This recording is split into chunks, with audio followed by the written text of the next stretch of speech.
que eu te indico para você que está começando, independente se você vai começar no nicho infantil? Não começa comprando nada, começa montando primeiro a tua estrutura de pacote. E aí você, nas primeiras festas, você pode alugar isso para você sentir o que realmente vai valer a pena investir. Mas se você optar por começar num nicho em que você vai ter que ter um preço de no máximo até R$ 2.000, por exemplo. Olha, Raquel, eu vou trabalhar no nicho de infantil e nesse nicho eu vou ter que ter pacotes de decoração de até R$ 2.000 de verba. Não tá nem naquela pirâmide que eu mostrei agora no YouTube. Nesse caso, se você for alugar todos os itens, né, você não vai conseguir tirar nenhum lucro, a não ser que você cobre pelo seu trabalho da forma como eu cobro o meu aqui, em que eu separo para o cliente. Quando eu estou fazendo o meu atendimento comercial para o cliente, eu tenho uma estratégia de me comparar com uma arquiteta ou com uma designer de interiores. Então o cliente entende o meu trabalho separado do trabalho da execução da decoração. O que é a execução da decoração? São os itens que você vai usar. Então lá no infantil você vai usar balão, você vai usar mobiliário, você vai usar painel, você vai usar um piso. Esses são os itens da execução.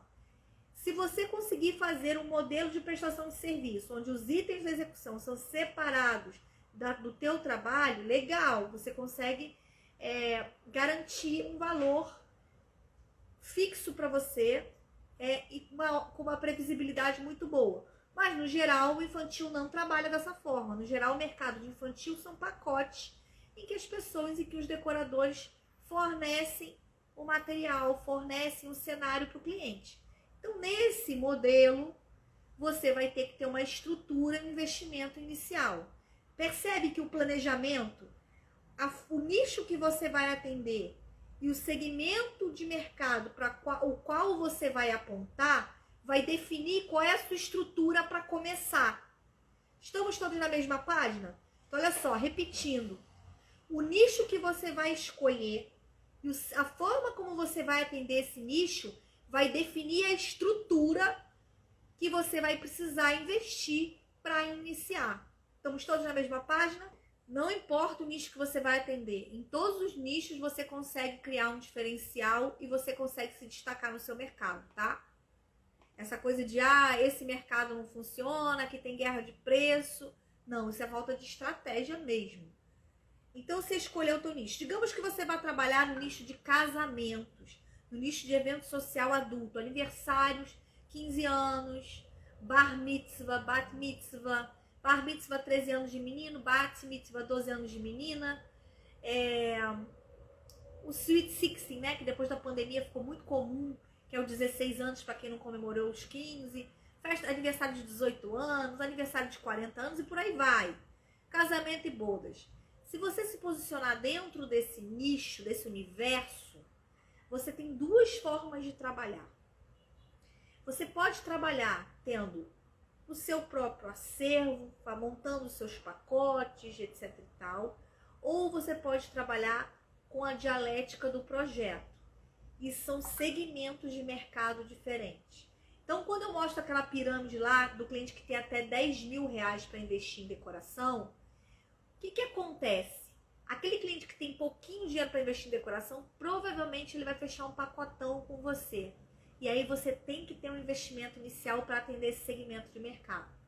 Agora, se você se posiciona para uma cliente, para, por exemplo, noivas, se você pega o mercado de casamento, é uma cliente que tem uma tendência maior a investir um decorador com visão técnica.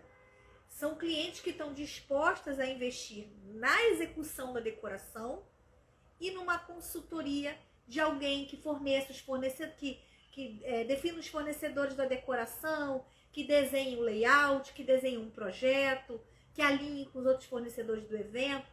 É um outro modelo de negócios, tá? E para quem já está dentro do mercado, geralmente a gente começa ao contrário. A gente começa primeiro abraçando as oportunidades e enfiando o pé pelas mãos, comprando. A gente começa a se atropelar e a gente nunca vê o lucro chegar. a casa vai ficando lotada de coisas e o lucro nunca chega. Parece que a gente nunca tem o acervo que a gente precisava ter, parece que a gente nunca tem um portfólio certo para convencer o cliente. E por que isso acontece? Porque a gente não começou no movimento certo, que é o movimento de planejamento. Planejar primeiro, planejar antes de investir, tá? Definir o nicho antes de investir. Porque no momento que você define o nicho, você define todo o restante da sua estratégia. Qual é o modelo de negócio que você vai adotar? Ou você vai trabalhar com acervo próprio, com cenários próprios, vai terceirizar muito pouquinha coisa. Ou você vai trabalhar terceirizando a maior parte da execução do evento e cobrando pela sua consultoria. São 2 modelos possíveis. Qual dos modelos você vai escolher iniciar? Não, a gente não precisa iniciar comprando acervo, a gente não precisa iniciar pelos eventos infantis, isso não é uma regra. Eu tenho alunas aqui que iniciam no casamento, tá? Que iniciam nos eventos adultos. Então, eu decidi focar nos adultos, por quê? Porque eu comecei do jeito errado. Eu comecei comprando acervo e eu comecei pelo infantil atolando minha casa de coisa. Eu nem sabia nem que existia modelo de negócio, eu acho, na minha cabeça. Até que eu vi que eu não estava conseguindo fazer lucro, que eu não conseguia ter resultado positivo. Que eu gastava, entrava dinheiro e saía, entrava 2 e saía 4, né? Sabe quando entra 2 de faturamento e sai 4? Era assim. E aí eu percebi que se eu fosse para o segmento adulto, o meu investimento seria menor. Mais fácil, quando você escolhe um único nicho, você acaba tendo facilidade de se posicionar. Vocês percebem como os decoradores da sua região, se você começar a olhar para o mercado de decoração da sua região, aqueles que têm uma comunicação clara, única. Então, o cara que é do infantil, ele é do infantil. E o Instagram dele só tem foto do infantil, e ele fala do infantil. Ele vai atrair mais daquilo ali. Agora, quando você abre o Instagram da pessoa, tem foto de buffet, foto de flor, foto de infantil, foto de adulto, dá uma sensação de que você entrou num armazém. Tem de tudo. Fica difícil do cliente entender qual é o seu diferencial.